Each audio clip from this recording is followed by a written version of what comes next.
नमस्कार, आप देख रहे हैं स्टेट बज़ न्यूज और मैं हूं आपके साथ प्रतिमा सा।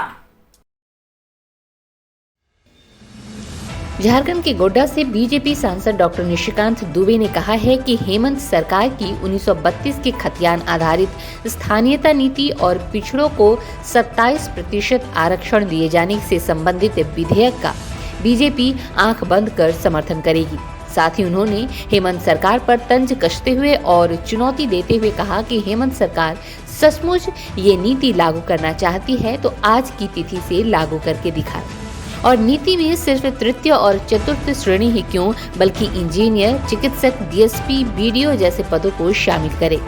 दुमका के स्थानीय सर्किट हाउस में पत्रकारों से बात करते हुए बीजेपी सांसद निशिकांत दुबे ने कहा कि हेमंत सरकार को भली भांति मालूम है कि विधानसभा में पारित विधेयक वैधानिक नहीं है।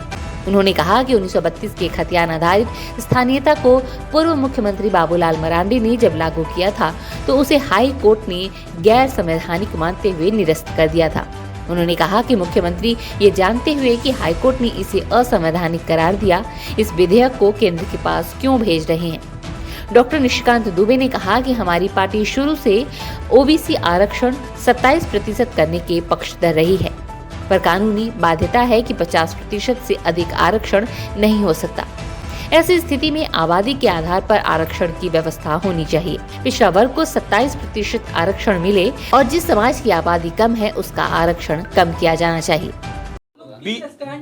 बीजेपी 1932 का जो स्थानीयता परिभाषित करने का झारखंड सरकार का नीति है उसका आंख बंद करके समर्थन करती है।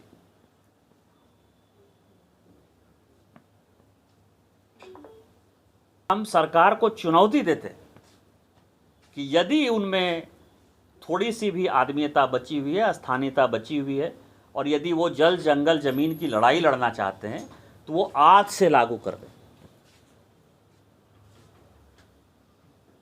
और 27% रिजर्वेशन जो है वो भारतीय जनता पार्टी का मुद्दा है। भारतीय जनता पार्टी ही एकमात्र ऐसी पार्टी है इस देश में जिसने कि पिछड़े को अपना नेतृत्वकर्ता बनाया हुआ है।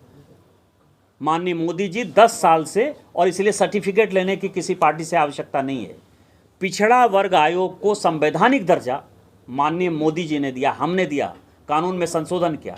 नहीं तो पहले एससी ही होता था और एसटी कमीशन ही था। पिछड़ा वर्ग आयोग को हमने दिया। लेकिन जो अभी ईडब्ल्यूएस का जजमेंट आया है सुप्रीम कोर्ट में, वो फिर कह रहा है कि 50% से रिजर्वेशन ज़्यादा नहीं होना चाहिए। और यदि नहीं होगा तो सभी प्रत्येक राज्य में आदिवासी का रिजर्वेशन जो है वो 15-15.5% है और यहाँ एक ऐसा राज्य है जहाँ 28% रिजर्वेशन है। यदि इनकी मंशा साफ होती तो आदिवासी का रिजर्वेशन ये 15% पे करते, क्योंकि आदिवासियों का पॉपुलेशन यदि 27% है तो उनके जनसंख्या के आधार पर ये रिजर्वेशन 14-15% से ज़्यादा नहीं होना चाहिए।